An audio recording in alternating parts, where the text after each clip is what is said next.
Cataract classic రెటినాలకు world class treatment ఇప్పుడు మన బీరంగూడలో అమెరికన్ లేజర్ ఐ హాస్పిటల్స్.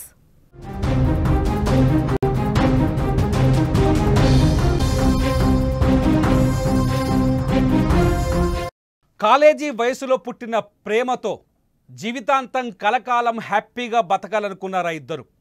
కానీ ఆ ప్రేమలో పుట్టిన కలంకం వారిని కానరాని లోకాలకు చేరుస్తుందని ఊహించలేకపోయారు.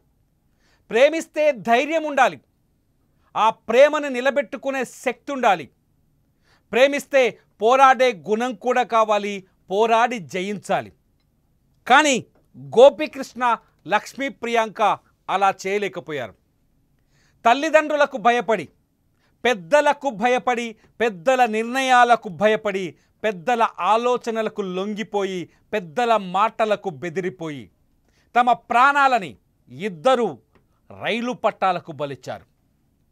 ఈ కథ చెప్పాలి అంటే కన్నీరు కారుతోంది. ఈ కథ చెప్పాలి అంటే బాధ కలుగుతోంది. అందమైన భవిష్యత్తున్న ఇద్దరు వ్యక్తులు, అందమైన భవిష్యత్తున్న ఈ ఇద్దరి అబ్బాయి అమ్మాయి ఎందుకు ఇంత మూర్ఖమైన నిర్ణయం తీసుకున్నారు? ఎవ్వరు ఆపారు వీళ్ళని?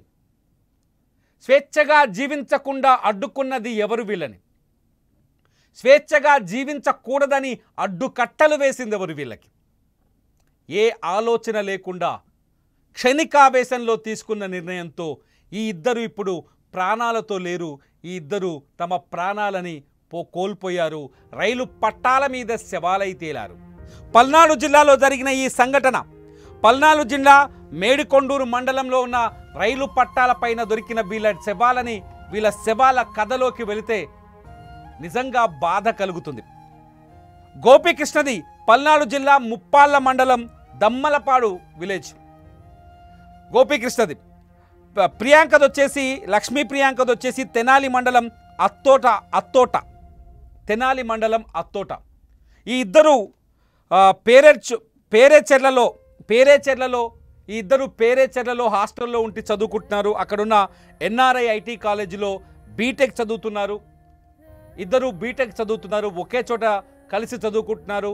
ఆ పేరేచెర్లలో ఒకే ప్రాంతంలో హాస్టల్లో ఉంటున్నారు. కాబట్టి ఈ ఇద్దరి మధ్య పరిచయం ఏర్పడింది. పరిచయం కాస్త ప్రేమకు దారితీసింది. ఆ ప్రేమని గెలిపించే ప్రయత్నం కూడా చేశారు ఈ ఇద్దరు. ఈ నెల 5వ తేదీన, సెప్టెంబర్ 5వ తేదీన ఇద్దరు కలిసి పెళ్లి చేసుకోవాలని నిర్ణయించుకొని, నిజానికి వాళ్ళ ఫ్యామిలీ మెంబర్స్ దగ్గరికి వెళ్ళి వీళ్ళు ఒప్పించే ప్రయత్నం చేసినట్టుగా కూడా సమాచారం ఉంటుంది. వాళ్ళ కుటుంబ సభ్యుల దగ్గరికి వెళ్ళి పెళ్లికి ఒప్పించే ప్రయత్నం చేశారు. కానీ వాళ్ళు నో చెప్పారు. నో చెప్పడంతో ఇద్దరు గుంటూరులోని పట్టాభిపురం పోలీస్ స్టేషన్కి వెళ్ళారు. నేరుగా సెప్టెంబర్ 5వ తేదీన పట్టాభిపురం పోలీస్ స్టేషన్కి వెళ్ళి అక్కడ పోలీసులకు రిక్వెస్ట్ చేశారు. మా తల్లిదండ్రులు మా పెళ్ళికి అంగీకరించట్లేదు, మేము ఆల్రెడీ పెళ్ళి చేసుకున్నాం, మా పెళ్ళిని వాళ్ళు అడ్డుకోకుండా, మా జీవితానికి మా పేరెంట్స్ అడ్డు రాకుండా కొన్ని చర్యలు తీసుకోండి, చట్టపరంగా చట్టం నుంచి అవకాశం ఉన్నంత వరకు మాకు రక్షణ కల్పించడని పట్టాభిపురం పోలీసులకు విజ్ఞప్తి చేశారు. పట్టాభిపురం పోలీసులు ఇటు లక్ష్మీ ప్రియాంక, అటు గోపికృష్ణ ఇద్దరి పేరెంట్స్ని పిలిపించి కౌన్సిలింగ్ ఇచ్చే ప్రయత్నం చేశారు. ఇద్దరికి చెప్పారు. వాళ్ళు ఆ పెళ్లికి అంగీకరించలేదు, అక్కడి నుంచి వెళ్ళిపోయారు. అయితే తల్లిదండ్రులు నో చెప్తే ఎంతమంది ప్రేమికులు పెళ్లి చేసుకున్న తర్వాత జీవితాన్ని కొనసాగించట్లేదు? తల్లిదండ్రులను కాదని, వాళ్ళ ఇష్టాలను కాదని, వాళ్ళు ఏర్పరుస్తున్న ఆటంకాలను ఎదుర్కొని వాళ్ళతో పోరాటం చేసి ప్రేమ కోసం నిలబడ్డ వాళ్ళు ఎంతమంది ఉన్నారు? కానీ లక్ష్మీ ప్రియాంక, గోపికృష్ణ అలా ఆలోచించలేకపోయారు. ఆవేశంలో నిర్ణయం తీసుకున్నారు. ఆవేదనతో కూడిన నిర్ణయం తీసుకున్నారు. ఆవేదనతో కూడిన నిర్ణయం తీసుకొని తమ ప్రాణాలని తామే బలించుకున్నారు. సెప్టెంబర్ 27వ తేదీన గోపికృష్ణ గుంటూరు నుంచి మార్కాపురం వెళ్ళే రైలుకు ఎదురుగా వెళ్ళి ప్రాణాలు కోల్పోయాడు. పైలట్ ఆ ట్రైన్ని కంట్రోల్ చేయలేని పరిస్థితి. పైలటే సాక్షి అతని మరణానికి. గుంటూరు నుంచి మార్కాపురం వెళ్ళే రైలు మార్గంలో పరిగెత్తుకుంటూ వెళ్ళిన గోపికృష్ణ రైలుకు వ్యతిరేకంగా ప్రాణాలు కోల్పోయాడు. ఎప్పుడైతే గోపికృష్ణ చనిపోయాడనే విషయం తెలిసిందో 2 రోజుల తర్వాత అదే ప్రాంతానికి వెళ్ళిన లక్ష్మీ ప్రియాంక కూడా, అదే ప్రాంతానికి వెళ్ళిన లక్ష్మీ ప్రియాంక కూడా ఎక్కడైతే గోపికృష్ణ చనిపోయాడో సరిగ్గా అక్కడే ట్రైన్ కింద తలపెట్టి రైలు పట్టాలపైన శవంగా తేలింది. అరే, చనిపోయేంత ధైర్యం చేసిన ఇద్దరు ప్రేమ కోసం పెద్దల్ని వ్యతిరేకించలేకపోయారే.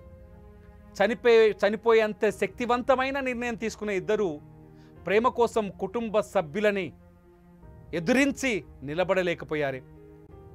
ఇటువంటి వాళ్ళ జీవితంలో, ఇటువంటి ప్రేమికుల జీవితంలో నిజంగా పోరాడి నిలబడ్డ వాళ్ళు చాలామంది జీవితంలో ఊహించని స్థాయికి ఎదిగారు. కులాలని కాదని, మతాలని కాదని, అంతస్తులని కాదని, ఆస్తులను కాదని ప్రేమ వైపు నిలబడి, నచ్చిన వ్యక్తి కోసం, మనసిచ్చిన వ్యక్తి కోసం, ప్రేమ వైపు నిలబడి పెళ్లి చేసుకొని సక్సెస్ఫుల్ లైఫ్ని లీడ్ చేస్తున్న చాలామంది ఉన్నారు. ప్రేమ రెండు మనుషులని కలపడం మాత్రమే కాదు, రెండు ఆలోచనలను కూడా కలుపుతుంది. ఆ రెండు ఆలోచనలు కలిసి ఉంటే నిజంగా సరికొత్త భవిష్యత్తు వీళ్ళకి ఏర్పడేదేమో. అనుకున్నారేమో పెద్దలు అంగీకరించని పెళ్లి మాకొద్దు అని.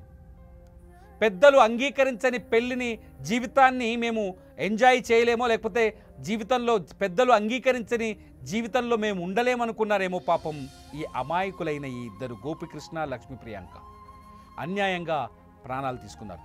వాళ్ళ మరణం ఎవరిని ఎంత కదిలించిందో తెలియదు, కానీ దమ్మాలపాడు గ్రామ ప్రజల్ని మాత్రం తీవ్రంగా కదిలించింది. నేను ఒక వీడియో చూపిస్తాను, ఈ వీడియో చూడండి. ఆ గ్రామస్తులంతా గోపికృష్ణకి అలాగే లక్ష్మీ ప్రియాంకకి వి మిస్ యూ అంటూ ఆ ఊళ్ళో పోస్టర్లు పెట్టారు, బ్యానర్లు పెట్టారు. అంటే వీళ్ళని ఆ గ్రామస్తులు ఎంతగా గౌరవించారో, వీళ్ళని ఆ గ్రామస్తులు ఎంతగా రిసీవ్ చేసుకున్నారో అర్థం చేసుకోలేకపోయారు పాపం ఈ అమాయకులు. ఆ గ్రామంలో వీళ్ళది ఓడిపోయిన ప్రేమ కాదు, గ్రామస్తుల మనసుని గెలుచుకున్న ప్రేమ. తల్లిదండ్రుల ముందు ఓడిపోయిందేమో వీళ్ళ ప్రేమ, కానీ ఆ గ్రామస్తులని గెలుచుకుంది. నిజంగా బతికుంటే ఆ ఊరు వీళ్ళకి మద్దతు ఇచ్చేదేమో. ఎంత బాగున్నారో తెలుసా, లక్ష్మీ ప్రియాంక కావచ్చు, గోపికృష్ణ కావచ్చు, ఎంత చూడ్డానికి కూడా చాలా ముచ్చటగా ఉన్నారు. ఇలాంటి వాళ్ళు అమాయకంగా నిర్ణయం తీసుకొని క్షణికావేశంలో ప్రాణాలు పోగొట్టుకున్నారని తెలిస్తే నిజంగా ఎవరికైనా గుండె భరించలేదు. ఎవరి గొంతులోంచైనా దుఃఖమే పొంగి పొర్లుతుంది. ఎవరి కళ్ళ నుంచైనా కన్నీళ్ళే ధారలుగా కారుతాయి. ఒక్కసారి ఆలోచించినుంటే, ఒక్క క్షణం ఆలోచించినుంటే ఇంత ప్రమాదకరమైన ఈ నిర్ణయం తీసుకునేవాళ్ళు కాదేమో. బాధ కలుగుతోంది లక్ష్మీ ప్రియాంక.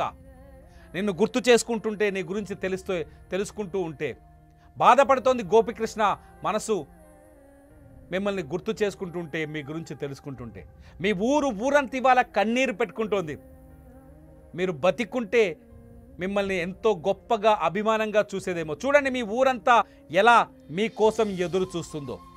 చూడండి మీ ఊళ్ళో జనం మీ ఫోటోలు పట్టుకొని పోయి మిస్ యూ అంటూ ఎంత బరువెక్కిన హృదయంతో మీకు నివాళి అర్పిస్తుందో. చూడండి మీ గ్రామం మిమ్మల్ని మర్చిపోలేనని చెబుతున్న ఈ పోస్టర్ని చూడండి, ఈ ఫ్లెక్సీని చూడండి. ఆత్మలుగా మీరు ఆకాశంలో ఉన్నారేమో చూద్దాం. మీ ఆత్మలైనా శాంతిస్తాయేమో మీ గ్రామస్తుల మనసులో ఉన్న అభిప్రాయాన్ని చూసి, మీ గ్రామస్తులకు మీ పైన ఉన్న ప్రేమను చూసి. మీ క్షణిక ఆవేశమైన నిర్ణయం ఎంతమందికి దుఃఖాన్ని మిగిల్చిందో తెలుసా? ప్రేమికులారా, నేను ఒకటి చెప్పాలనుకుంటున్నా, ధైర్యం ఉంటేనే ధైర్యంతో ముందుకు అడిగేయండి. మీ ప్రేమలో నిజాయితీ ఉంటుంది, ఎప్పటికీ ఓడిపోదు. నేను చెప్పిన మాటల్లో అవాస్తవం ఉంటే ఈ వీడియో కింద కామెంట్ చేయొచ్చు, నన్ను ప్రశ్నించవచ్చు. చూస్తూనే ఉండండి లైవ్ అప్డేట్స్ కోసం సుమన్ టీవీ డిజిటల్ లైవ్, అట్లాగే సుమన్ టీవీ లైవ్.